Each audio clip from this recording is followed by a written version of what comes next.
How's everybody doing? Thank you for coming tonight. We have a special guest. We have Emily Chittum, who goes to school at Pleasant Grove Elementary. Will be in the 8th grade. Her parents are Ashley and Timothy Chittum, and she's going to open our meeting for us tonight. All yours. I call this meeting to order. There you go.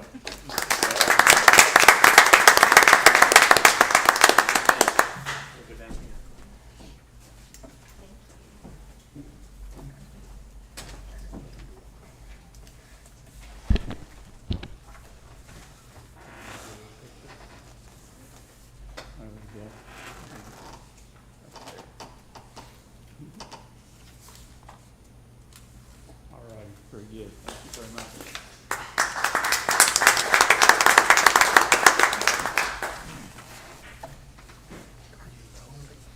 I don't know. She must smell funny or something. Lonely down there.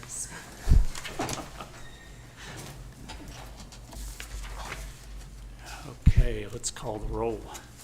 Matthews, Eagles. Here. Flood, Bolt, Here. Rutherford, Here. Seymour, Here. Salter. Here. We have a quorum. Thank you very much. Do the invocation, and we have Jairus Kentel from University Baptist Church. He's with Community Renewal also. And also want to point out that he was kind enough to volunteer to work on one of our Love Your Block grant projects down in the south part of town here. So thank you so much for all you do. Yes, sir. Let us bow. Father God, we just come, first of all, thanking you for this day. Thank you for life, breath, Lord. Just ask that you be with us right now. Thank you for everybody that is in this room. I just pray a special blessing over our mayor, Ed Boat, and all of our commissioners, Lord. Just pray that you give them all wisdom, give them all patience. Just pray that you allow them to make sound decisions for our city. We know that Shawnee is a special place, and we just want more and more people to know how special Shawnee is, and largely it's because of the people that you have put here, Lord. Just ask that you continue to use us all for your glory. We just ask that you bless the decisions that have to be made in this meeting. Allow everything to be to the glory of you. And just we thank you for your grace, your mercy. Continue to use us all, and bless the rest of this meeting. In your son Jesus' name I pray. Amen. Thank you very much. Flag salute. Pledge allegiance to the flag of the United States of America and to the republic for which it stands, one nation, under God, indivisible, with liberty and justice for all.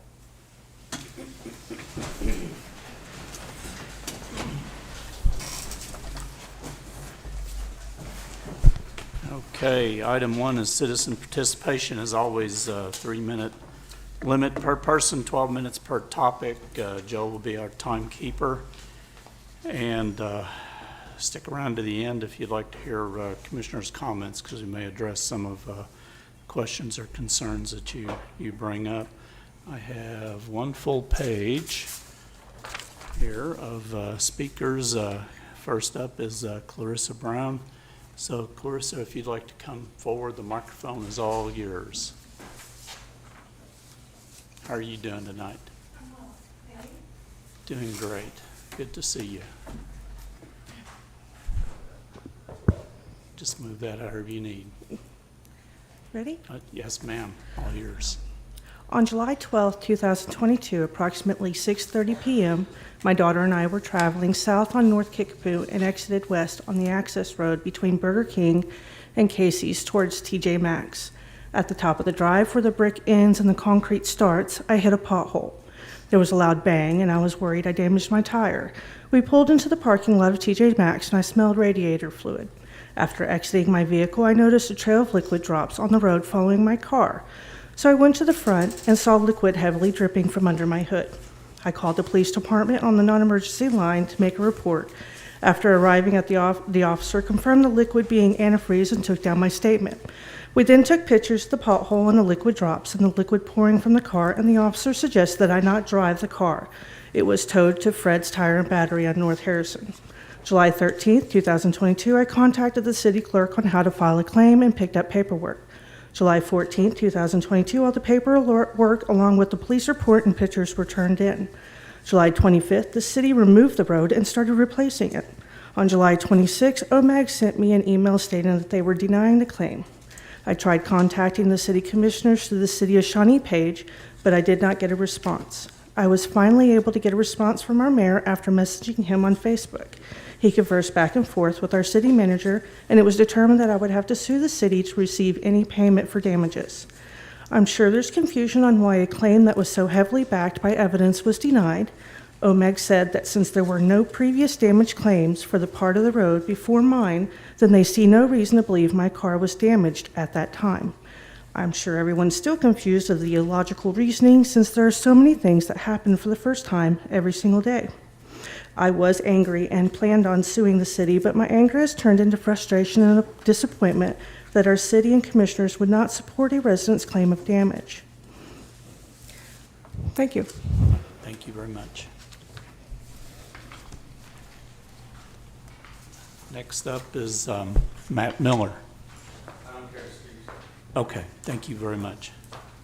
Then next would be Frank Abbott. How are you, Mr. Abbott? Yes, sir. Good. How are y'all tonight? Doing great. Oh, good. Get another one. Very good. I want to introduce myself. I appreciate your time, council members, mayor, city manager. My name is Frank Abbott. I am the new GM at the Expo Center, heart of Oklahoma.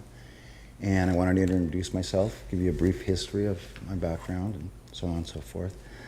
I've been in the equine special events industry for a good 25 years. Mostly out of Texas. I've worked with facilities 120 acres to 400 acres. And I've worked at some facilities in similar situations of what we all have here. Great facilities, it's got great bones, great location, certainly in this part of Oklahoma. I see a great amount of potential for bookings, returning customers. It needs some polishing, it needs some TLC. You got a good crew out there. Today, again, was my first day on the job. So I got a chance to spend an hour or hour and a half with most of the folks out there. Good people, their heart's in it. I think with some good direction, they're gonna do some amazing things. Like I said, I've been in similar situations, and I see a lot of good bones there, a lot of good prime potential for it just to be an outstanding place, I'm sure the way it was 20 years ago. That's really it. I just wanted to introduce myself so you kind of have a face if you're out there, you see me, now you know who you can stop. I was fortunate to spend a brief time with the city managers last week and got a little their insight, and they grilled me quite a bit on my history and if I could do it, and I think I passed the test. That's why I'm here today. I appreciate your time. Yeah, very good. Thank you. Welcome to Shawnee. Thank you. Next up is Rob Morris.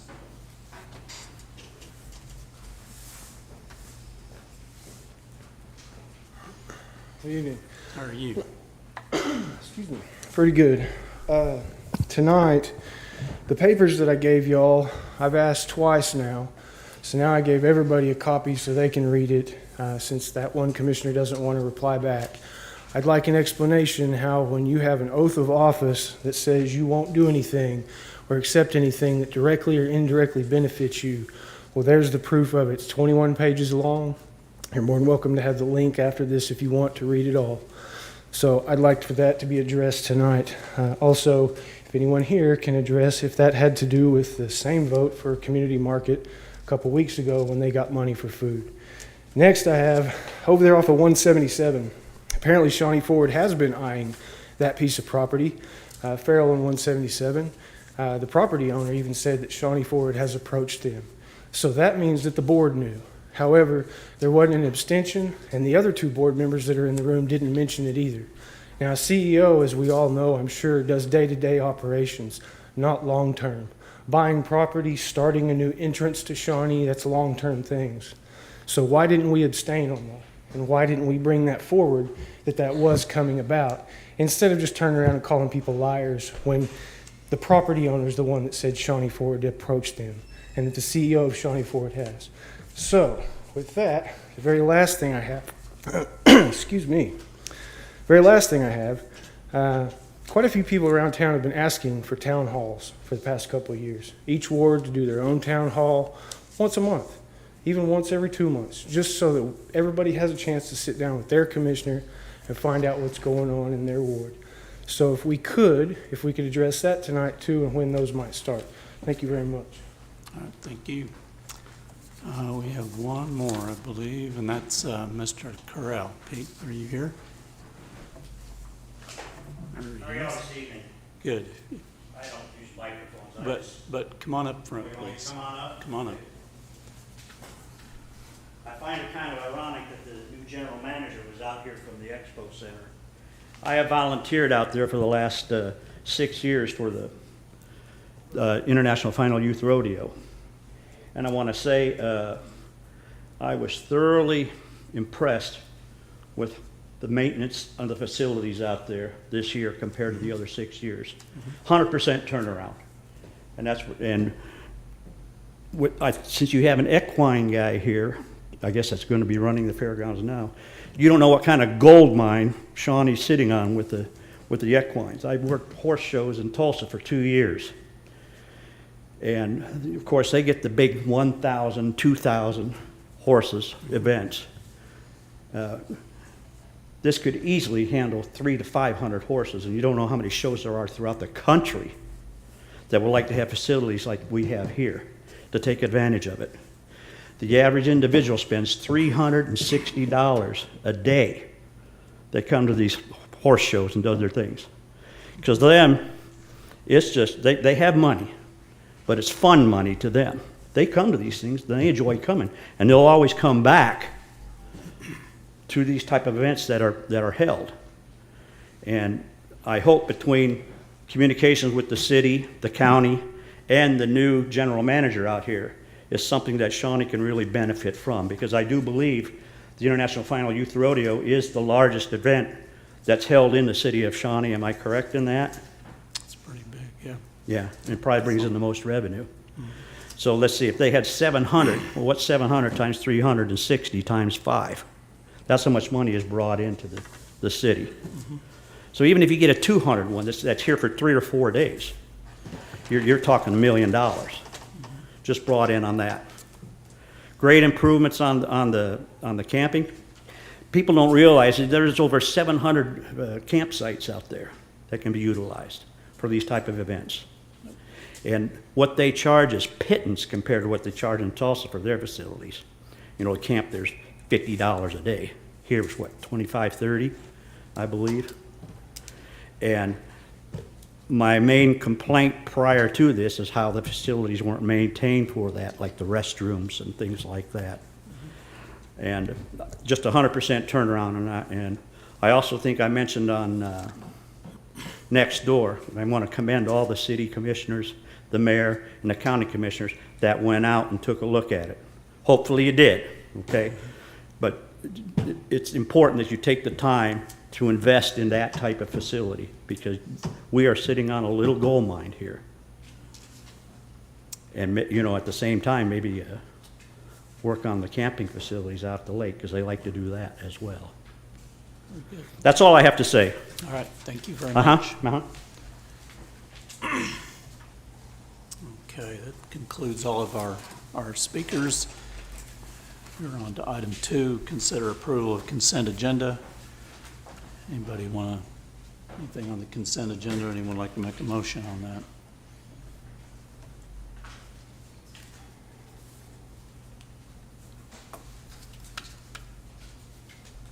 I'll make a motion to approve. Thank you, ma'am. I'll second. Tammy and Darren, motion and a second for approval of item 2. We'll call the question.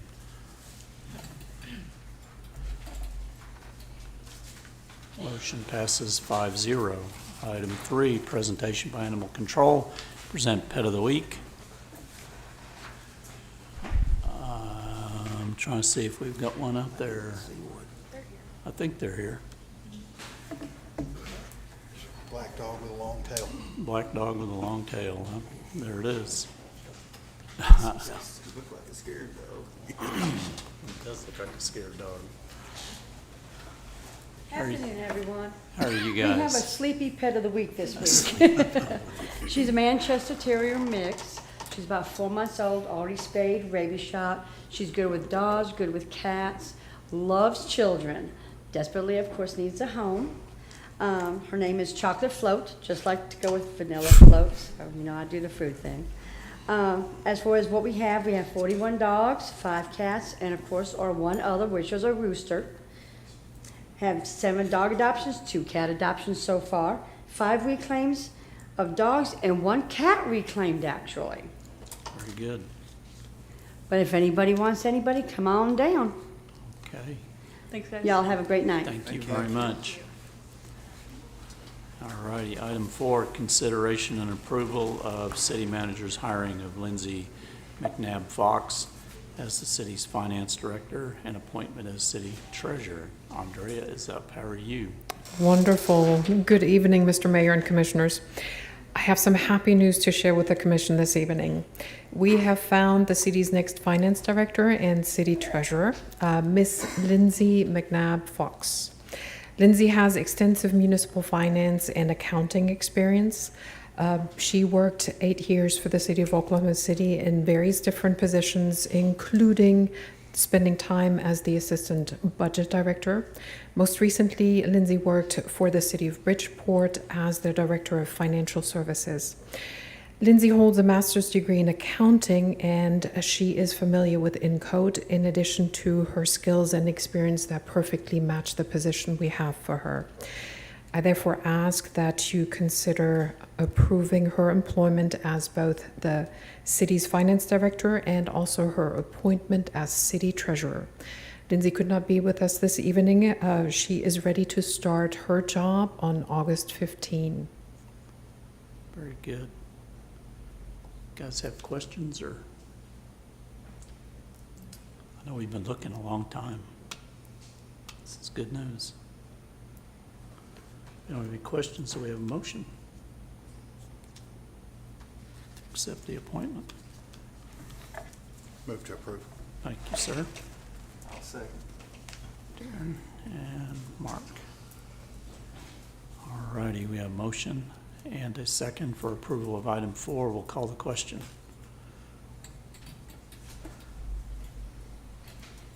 Motion passes 5-0. Item 5 is consideration of the purchase of 2 Unitrends 932S backup appliances with warranty and support for 3 years from Insight Public Sector in the total amount of $52,438.97. And Mr. Ayers is up. How are you, sir? Good. So, Mr. Mayor and Commissioners, this is for the purchase of 2 backup appliances to replace 2 that we currently have. One was purchased in 2017, the other one was 2018. They both are at their end of life, so newer, faster, more capacity for their backups. Okay. They got questions? Pretty straightforward. Yeah. Gotta have them. Can't live without them, No. even though you'd like to. Yeah, absolutely. I move to approve. Thank you, sir. We have a I'll second. thank you. Mark and Darren, all righty. So we have motion and a second to approve item 5. We will call the question. Motion passes 5-0. Item 6, consideration of an agreement of services with Standard Testing and Engineering Company for owner's representative inspection services and material testing for Woodland Veterans Park. Mr. Barkheimer Yes, sir. made it just in the nick of time. Yeah, we did. We made Yeah. it back just in time. So as the mayor just read, this is a owner's representative contract with standard testing and engineering for Woodland Veterans Park. The only thing that I would clarify beyond what you've probably already read in the memo is that this is for owner's representation services, but it's also for materials testing. So it includes concrete cylinders, densities, that kind of stuff on the material testing for the project as well. So with that, I'd be happy to answer any questions you guys have. Staff does recommend approval. Thank you, sir. Anybody got questions for Seth? I'm glad we're doing it. Anyone got a motion?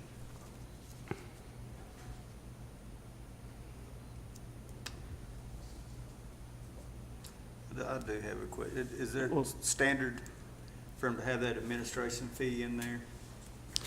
The To me, that's kind of just a blue sky. Right. The administration fee is more like, Blue sky. yeah, I mean, if you want 120, say 120. That's my take on it. yeah. So there's, and I think you know this, but when you're doing the materials testing, there's, you're breaking cylinders, you're taking densities, and then you're compiling that into a report, right? And then you're giving that back to us. Similarly, when you're doing the owner's representative stuff, you're out there on the day-to-day doing daily inspection reports, and then you compile that into a monthly report, and then you give those to us. So there's a field task, and then there's a kind of a administrative clerical compiling task.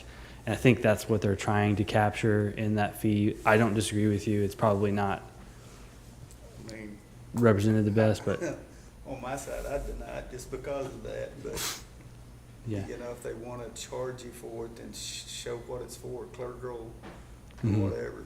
Mhm. 'Cause that's just an open-ended. If you look at their fee schedule, or even just And I looked at. just look at their It's broken down in each sector. Right. But then they're charging you 1.5% to administer. right, yeah. And if you look at their overall fee, say versus the Kid Space Park owner's representative contract that we did, if you remember, that one was a little under 100,000. I think it was like 99,000. This one's a little bit higher at 110, but on Kid Space, we paid separately for materials testing another 20-something grand. So in reality, we're saving a little bit of money, and there's a little bit of economy in having one company do both. So I understand what you're saying, but there is a little bit of, I mean, I'm good. I just don't like it. Yeah. It's like a dog fee. I mean, it's just, it's the principle of it. But I'll move to approve it. Okay, we have a motion. Do we have a second? I'll second. Thank you, ma'am. Okay, we have a motion and a second for approval of item 6. We'll call that question.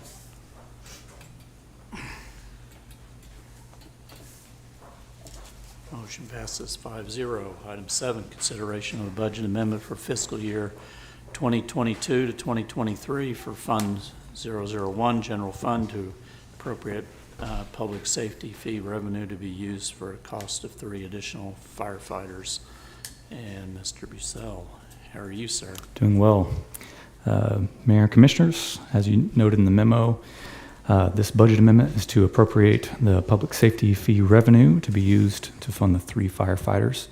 If you have any questions, I'd be happy to answer, but it's a pretty straightforward budget amendment. Yeah, seems to be just following through on what we said we'd do. Yes, sir. 2 back. Anybody got questions for Jacob while we got him? And we got a motion if we don't. Motion to approve. Thank you, ma'am. I'll second. Thank you, sir. We have motion and a second for approval of item 7. We'll call the question. Motion passes 7-0. Item 8 is consider bids. Got, yes, oh. 5-0.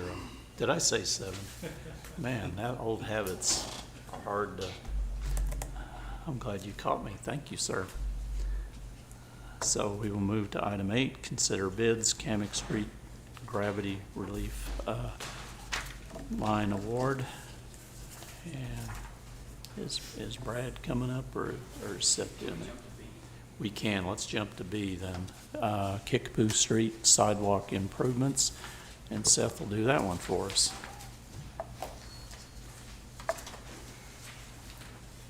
I think we're opening bids on that one, it looks like.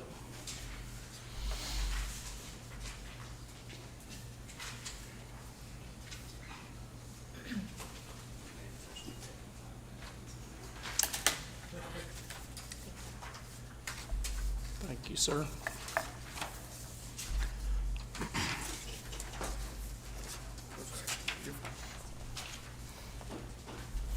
Thank you.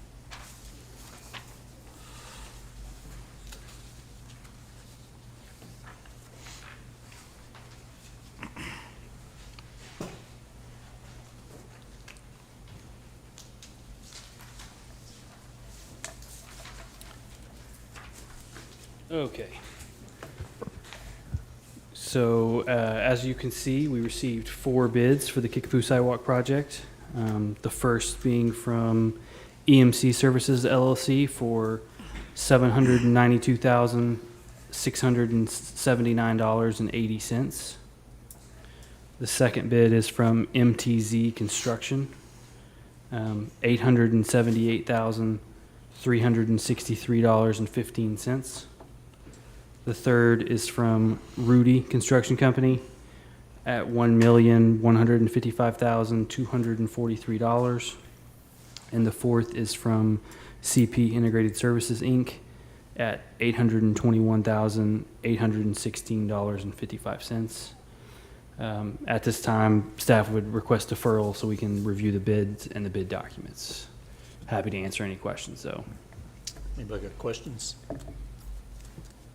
This is both sides of Kickapoo. This is both sides of Kickapoo from, when complete, it'll be from 45th to MacArthur. There'll be complete sidewalks on both sides of the street. The bulk of the effort being from MacArthur to 45th, as, you know, 45th to I-40 is largely already developed, so. Do you have any idea what timeline would be on that? So we have- Assuming approval and so forth. Right, yeah, so from award, Right. right, not from tonight, but from Right, award, you have a 60-day window for contracts, and then we Mhm. have a 180-day construction timeline. So you put all that together, you're looking at roughly 240 days from hopefully next commission meeting. Yeah. So probably late spring, early Mhm. summer, something Yes, like sir. that. Okay. So I've had people ask, Mhm. so.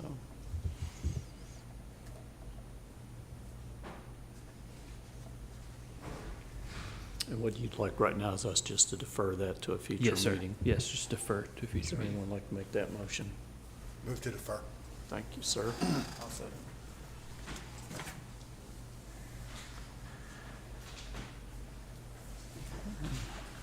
Okay, we have a motion and a second to defer item 8B to a future meeting, and we'll call that question. And motion passes 5-0. Get that right this time. So we ready for 8A? All righty, Brad says he's ready, so come on up. I'm sorry? It is. Good evening. This is the award for the Kamek Street Gravity Relief Line. As you recall, we received 2 bids. Staff recommends awarding to Kraft Reynolds in, excuse me, in the amount of $626,330.50. Be happy to answer any questions. If anybody's got questions, no questions?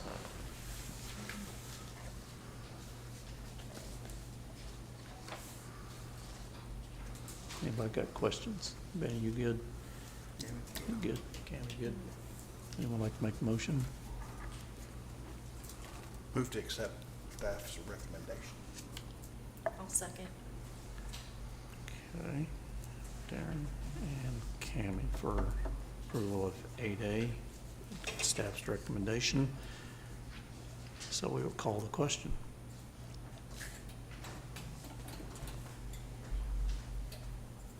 Motion passes 5-0. Item 9, administrative report. We have, looks like 1-2, Kickapoo Avenue widening report, and Mr. Barkheimer's going to do that for us. Yes, sir. You get me a lot tonight, so I apologize. Is the PowerPoint? There we go.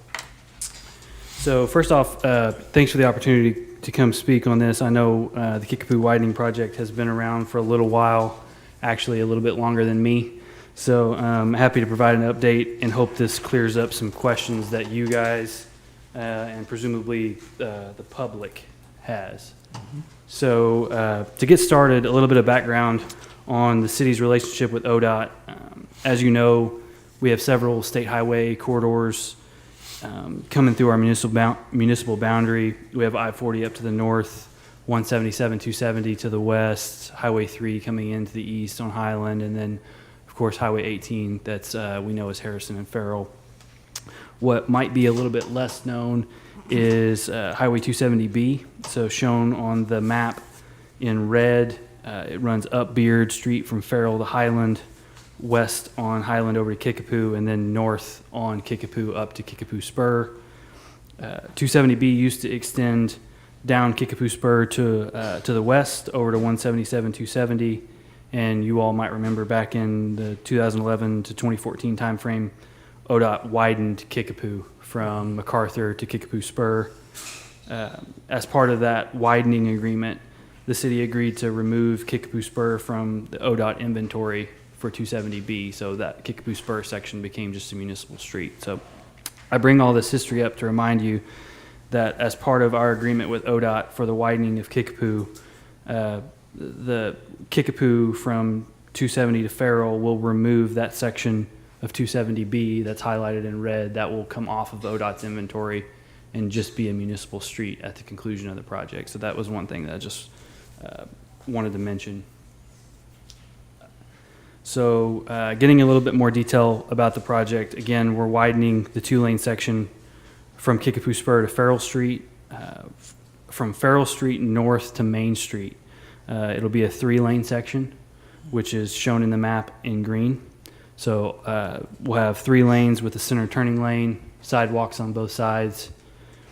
Looking from Main Street north to Kickapoo Spur, it'll be a 4-lane section with turning lanes at key intersections, as well as sidewalks on both sides.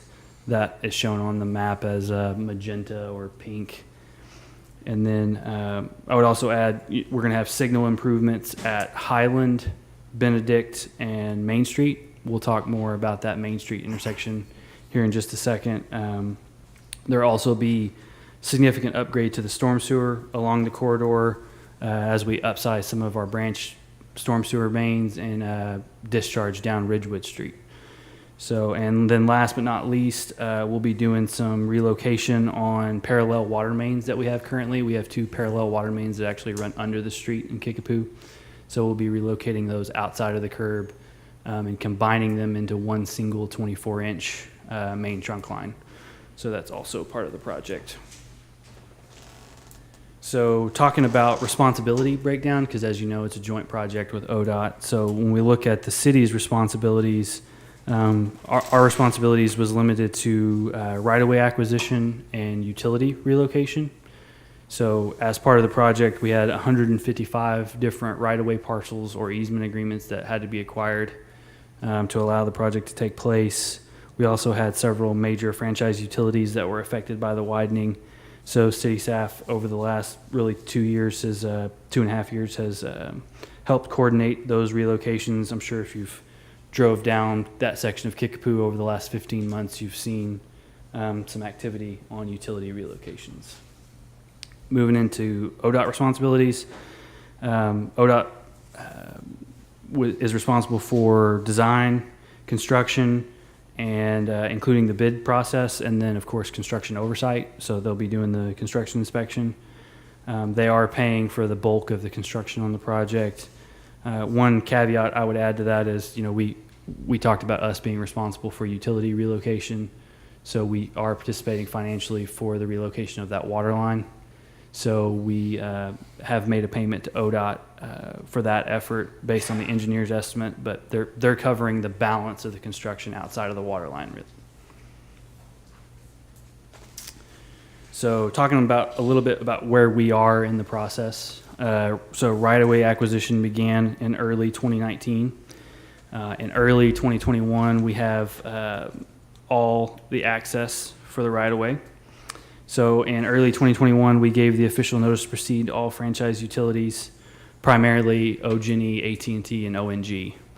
So their initial relocation timelines were much shorter, but looking back at it now, it's been about 18 months to relocate utilities. And the only thing I would say on that is ONG had a significant effort in their relocations. They pretty much put a new 8-inch main for the length of the project and then had to replumb about every house through that corridor. So that's kind of why it's taken 18 months. So the initial timelines were more like 6 or 7 months, but just because of the amount of work, it kind of ran out on us.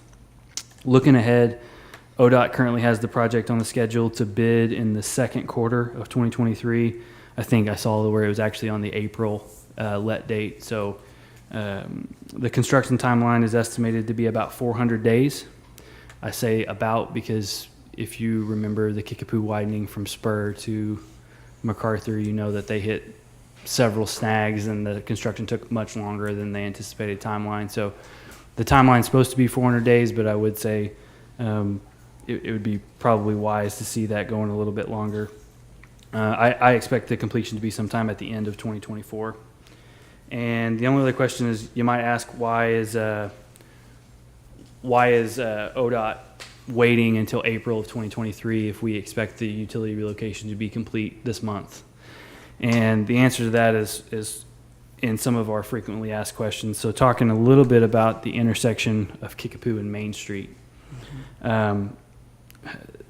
You probably have heard, or at least heard talks about this being a roundabout. And this was planned to be a roundabout when I came on board. And really that was the plan up until several months ago. However, the design team, city staff, and ODOT, we had some issues in getting the necessary permits from the railroad. To put it simply, UP they weren't going to permit a roundabout there. So we've gone back to the drawing board and we're going with a more conventional signalized intersection at that place. So instead of a roundabout, we'll be going with, you'll have a conventional traffic signal there. And the design change is the reason for the lag between utility relocation and the bid date. We're anticipating needing 3 or 4 months to get that permit from UP. So that's why we're hoping to bid it next year. The second issue is one that's come up recently around St. Benedict's Church. So the issue kind of grew legs on social media with the church stairs. And in looking at it with the design team, you know, we're going to add some more detail to the plans, but I am happy to state that I don't see a reason why we won't be able to keep the stairs.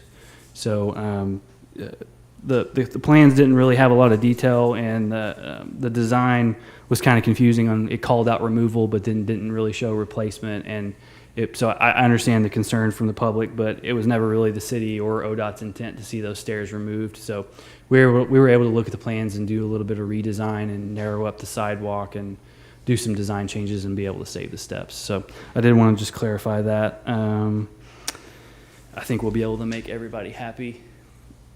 Other than that, happy to answer any questions you guys have.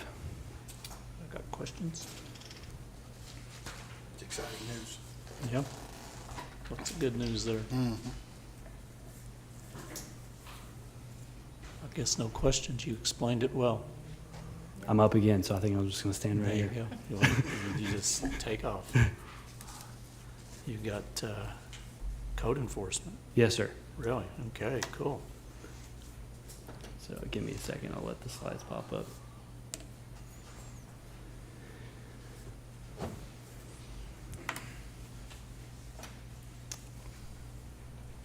So while he's getting those slides brought up, if you attended the downtown business meeting, which I know at least 2 of you were there, you're probably familiar with why this is becoming an admin report now. But if you didn't attend, I think one of the main takeaways for me was that I think we realized that we need to do a better job of communicating the code enforcement process. So not why we're doing something, but really the process it takes to get from A to B and what that process looked like. I know that sometimes just knowing that something is in process and that we're working on it is a big first step. So that's kind of why we're here tonight. And if you're curious as to why the Director of Engineering is giving a presentation regarding code enforcement, about 8 months ago, we had a small restructuring within the city, and code enforcement, inspections, and permitting were all moved over into the engineering department. So that's why I'm here speaking on it. Within the code enforcement office, we have 3 full-time officers covering about 41 square miles. And then Kevin Moore, who you know, serves as our chief code enforcement official. So why is code enforcement important? Code enforcement ensures that people and businesses are in compliance with public health and safety, public works, consumer protection, business activities, building standards, municipal affairs, and more. So in short, code enforcement is important because it ensures public safety. So when we look at some of the day-to-day goals of code enforcement, and stealing one of Commissioner Flood's lines, even though he's not here, our officers are trying to deal intentionally and fairly with each complaint and each landowner. And that's a difficult task because nobody's ever happy to talk to them. And so it's a challenge. So I did want to go into a little bit more detail on how our department identifies non-compliance. Of course, we have the Action Center, and I think most folks are familiar with the system of calling in or emailing issues around town. That information is available on the website, and after we receive a complaint, one of our officers goes out and verifies the issue. This is kind of the reactive side of code enforcement, and we do have a significant amount of reports that are generated that way. Here lately, especially after the downtown meeting, we've made an effort to be more proactive. And what I mean by that is, our officers driving around town and initiating cases without a citizen complaint. So code violations are split into 2 primary areas: property maintenance and then nuisance abatement. Property maintenance generally involves a structure such as a home or building. The violations within that category can be relatively minor, such as a broken window, or more severe, such as a roof collapsing and falling in and damaging the structure through being exposed to the elements. The timeline for property maintenance violations from the day they are reported to the city until the day the issue has been resolved, could be around 6 months. So that's obviously not the goal, but that's the realistically how it could be given the system that we have. So the process provides property owners with an option to receive sufficient time to fix violations. And sometimes that process can kind of drag out. Nuisance abatements are generally less severe in nature and can be remediated in a shorter period of time. These cases include tall grasses and weeds, inoperable vehicles, accumulation of junk and debris. From time to time, an issue will be reported to the city, and the violation can be resolved in up to 60 days. So looking at the process code enforcement utilizes to obtain compliance, I do want to mention that if these diagrams are too small to read or hard, they're available on the city website, so you can get to them through the engineering page. So you can revisit them if you want to look at specific processes. And I'm not going to go through each line in the flow charts, but rather I would just show you that we have a system that is largely guided by state statute and our own municipal code. So a lot of the timelines are not administratively or staff driven. They're lined out by our code enforcement process through Municode or through the state statute system. And so we're required to give the property owner time to fix the problem first. If there's no action or a general lack of communication through the process, then we're able to go in and fix the process through administrative action. But obviously the goal is to obtain compliance through property owner action and not through city action. So looking at caseload, if you look at caseload since July of 2021, we've had more than 1,300 cases. Over 700 of those have progressed to a close, with the vast majority of those cases being handled by the landowner and not the city. We currently have more than 600 ongoing cases, of which 88 are dilapidated structures. So again, to put these stats into perspective a little bit, we only had 2 officers up until about 4 months ago. We now have 3 full-time officers. So if you look at the 600 cases that we have ongoing with 3 officers, that's quite a bit on each one of their plates. With that, you guys have heard me talk enough tonight, so I'll answer any questions that you have. I have one other question. So is there a different timeline for commercial compared to residential to get into compliance, or are those timelines the same for commercial and residential properties? Well, generally the same. I would say the only caveat on that would be generally residential is nuisance is tall grass and weeds and mowing, whereas commercial could be broken windows and stuff. So the mandatory timeline is the same in the code. It's just we may have to grant an extension on commercial more often because if it takes time to fix their sign or fix their fix may be more cumbersome than a residential fix, which is mowing. Does that make sense? Yeah. So, I thought that was the case, but I hadn't looked. Any other questions? With your new code enforcement officer, are they kind of splitting up the duties of the proactive side? Because yeah. I feel like I'm seeing more things getting done, and that can't just be a coincidence. Yeah, we've changed the way we're looking at things. We've split the city into 3 sectors for the 3 officers, and then we have a lead officer that takes all the dilapidated cases. So, and then we have a single officer for all of downtown. So, giving them their own areas and then kind of tracking the caseload through jurisdictional areas has helped kind of manage, instead of just bouncing around to all 41 square miles, they're limited to their sectors. And I think that's kind of helped. Anybody else got a question?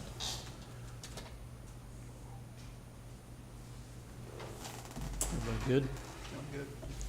Thank you, sir. Good job. All righty, item 10 is new business. No new business, Mr. Mayor. Thank you, ma'am. Item 11 is commissioner comments. You want to start, Cammie? You get to go first tonight. Oh, no, I made a bunch of notes, so. I wanted to acknowledge something that we passed just in our consent agenda. Nikki Sherman's going to be taking Robbie's place on the Arts Commission, and we sadly lost Robbie recently. She was a great asset to the community and loved the arts, and she had done so many wonderful things in her lifetime for the arts in Oklahoma City too. And I was hoping that at some point we would see more murals being done around town. And I just wanted to mention that. I know that was something that Robbie was really passionate about, and the new commission maybe can take that up and figure out how to get something done that would honor Robbie in that way. Let's see here. Thank you, Seth, for your presentations. Those were really informative and answered a lot of questions after I watched those before the meeting and now. I'm excited to see you guys were able to figure out the stair situation. I know a lot of citizens were concerned about that, and it's good to have the timeline and know kind of how everything's taking place and why things are taking a little bit longer with, utilities and whatnot. Glad to meet Mr. Abbott. I believe that was his last name, right, Frank, with the Expo. And looking forward to seeing all the improvements out there with the new people. I'm sad to see that Ms. Brown left. She mentioned that she hadn't heard from any commissioners, and I looked back through my email, and if she's watching, I want you to check your junk mail, because I wrote you on July 17th and July 28th, and I checked to make sure it went through.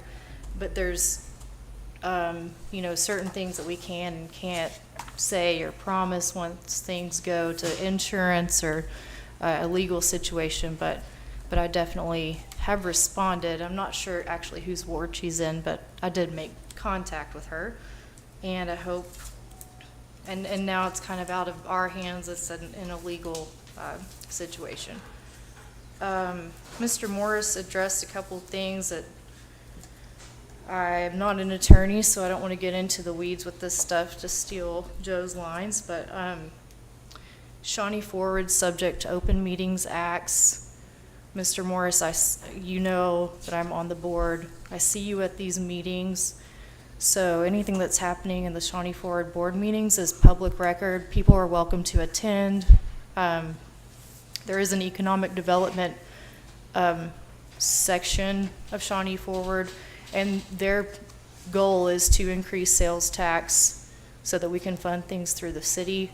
But anything that the board's doing is happening in a public meeting that the citizens are welcome to participate in. We've gone over the community market situation before.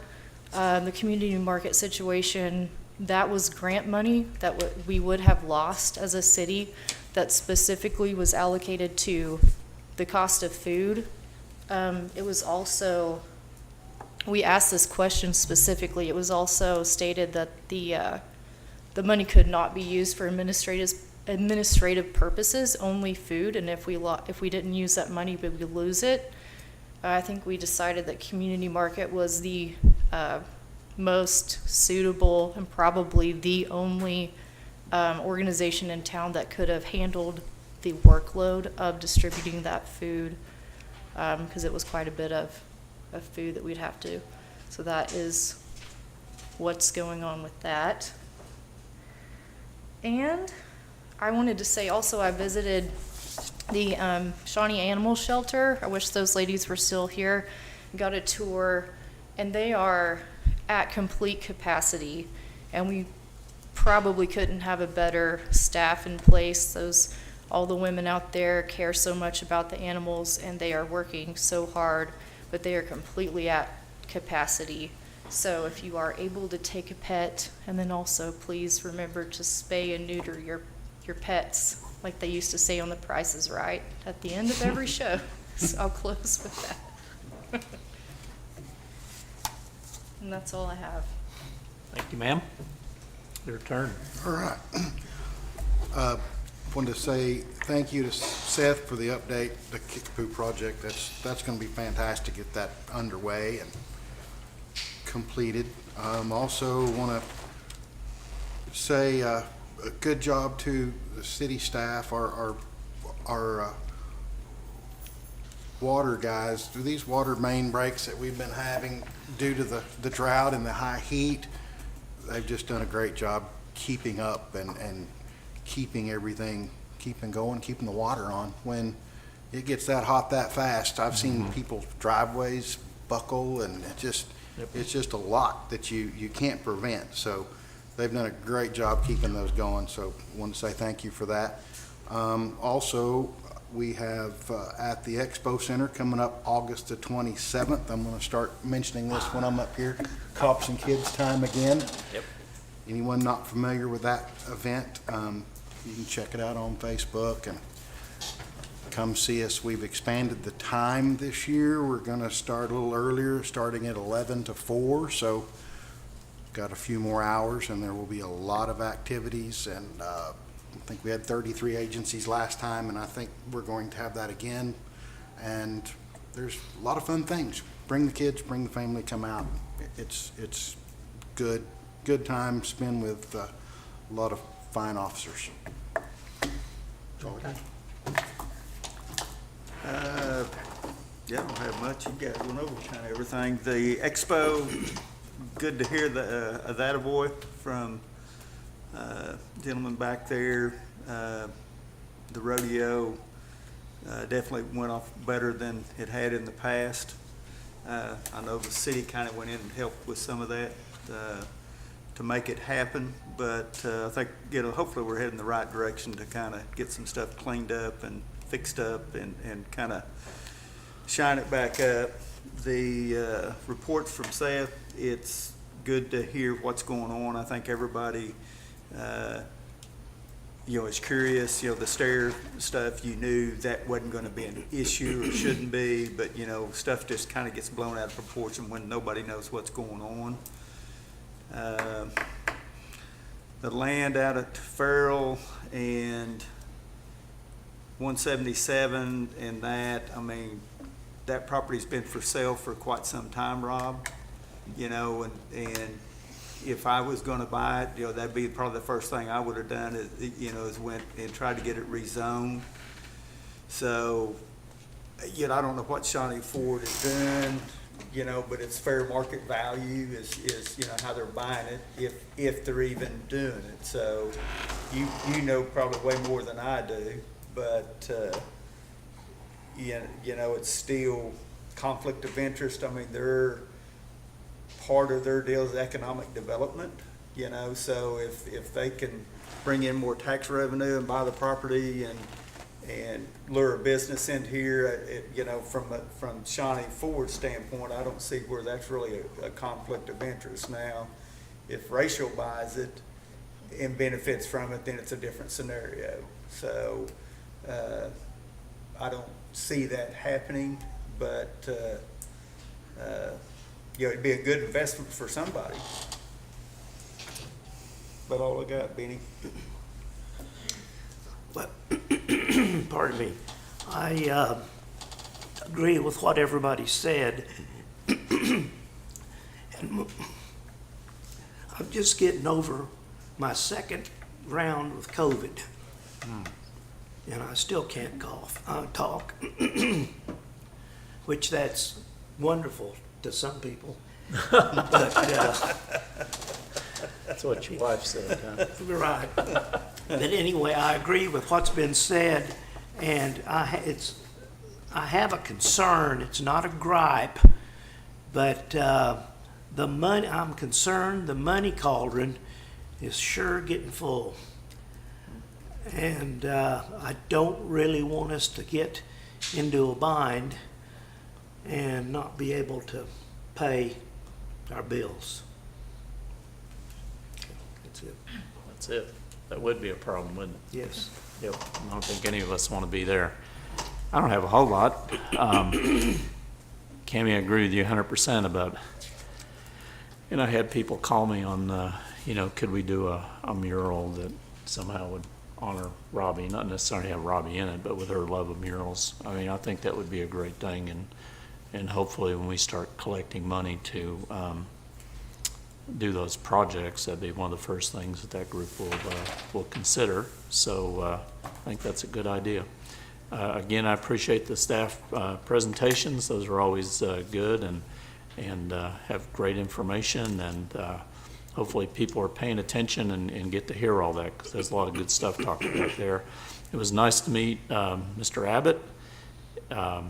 I didn't know he was going to be here tonight, but that's a good thing. So be anxious to get out there and maybe visit with him a little more and get to know him better.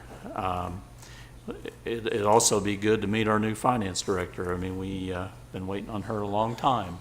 So really looking forward to that. And Jacob, I want to thank you for stepping up and doing such a good job for us. You've just done a bang-up job, and we really appreciate that. So thank you so much, and I'm glad you're still going to be around. It was nice to hear the good report on the expo. It really did look a lot better this year, and I know a lot of folks worked really hard on that, and hopefully we just keep that going and keep it looking better and better. Another thing I want to mention is I've gone down to the resource center, I think probably 3 or 4 times in the last week, and I've been very impressed with the job that Erica and her team are doing down there. I know today when I went in at, it was probably a little after 1 o'clock, they'd already had 30 some odd folks in there, and showers were busy, and things are just going really well.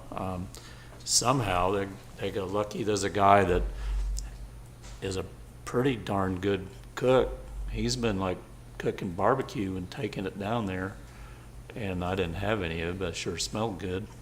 So he's just been doing that out of the kindness of his heart, and that's pretty neat to see. But that's going really well, and I know when that thing is open, the homeless population downtown really drops. I mean, they're definitely over there at the center. So it is attracting them over there as we had hoped. All we are lacking to have that thing open more is just volunteers. So if you can volunteer even a couple hours a week, I'm sure Erica would love to have you. So I know she keeps publicizing her phone number and her email address for that purpose. So if you can help out just a little bit, volunteer and help be part of the solution there, that would be great. I know they'd appreciate the help. And that is really all I have. So we will move on and go to the Airport Authority. So item 1 is consider approval of the consent agenda. Not much there. Anybody like to make a motion? Move to approve. Thank you, sir. I'll second. Thank you. We have a motion and a second for approval of item 1. We'll call the question. And motion passes 5-0. New business is item 2.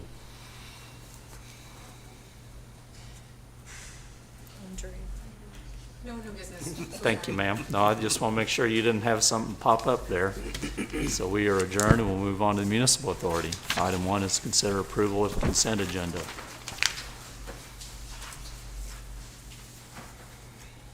Move to approve. Thank you, ma'am. Second. Amy and Darren. All righty, we have a motion and a second for approval of item 1. We'll call the question.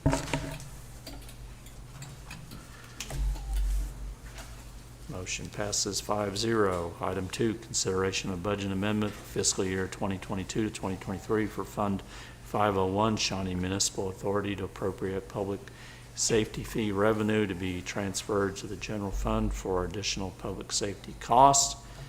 And Jacob's up again. I bet we're just talking about what we did earlier. Yes, sir. Mayor, Commissioners, this is just for the public safety fee revenue. It's just like the general fund side. This is the SMA budget amendment that's pretty similar. Very Moving good. on. Anybody got any questions? If not, do we have a motion? Motion to approve. I'll second. Okay, Tammy and Mark. We have a motion and a second for approval of item 2. We'll call the question. Motion passes 5-0. Item 3 is consider bids, wastewater system improvements. And we're gonna, looks like we're gonna be opening bids, and Mr. Schmidt has that for us.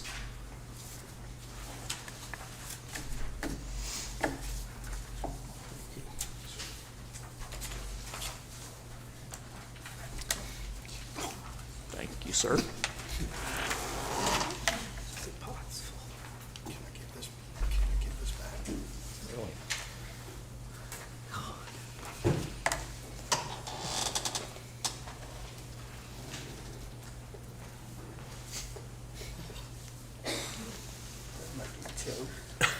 Good evening again.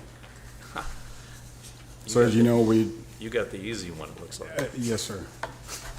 So as you know, we let for bid our wastewater treatment projects that affects both current locations as well as a transmission line to the north side location. We received 3 bids. The first bid from Downey Contracting in the amount of $103,558,735. The second bid was from Thale Construction Company out of Oklahoma City at $123,820,490. The third quote we received was from Wynn Construction out of Oklahoma City in the amount of $103,748,752.29. Now, As some may have seen, these numbers are quite a bit higher than our initial estimates. So regarding the funding of the project, we took our initial estimate and told WRB for funding. We then adjusted that due to COVID, material issues, and yet again for inflation and continued COVID. In preparation for this evening's bid opening, we began preparing for several different potential outcomes. Over the next couple of days, we'll evaluate these bids to determine any potential cost savings through some value engineering, see what we can cut out of the project that we absolutely can do without. Due to time constraints associated with the potential funding, a special meeting at the City Commission and Municipal Authority will be held next Monday, August 8th at 6 p.m. The special meeting notice and agenda will be publicly posted later this week. Say all that to say staff request to defer to a future meeting for the bid awarding. Okay. And I'll answer. So do have one question. Any questions? Yes, So, sir. because I know people are going to wonder, is this in addition to what we had already done, or is this the whole ball of wax?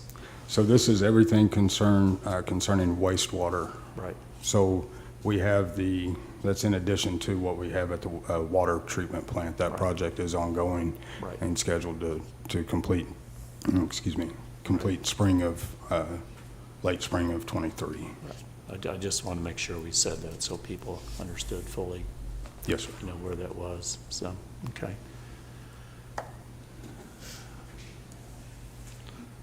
So we have a request from staff to defer. Move to defer. Thank you, sir. I'll second. Thank you very much. We have a motion and a second to defer item 3 so staff can do their due diligence. So we will call the question.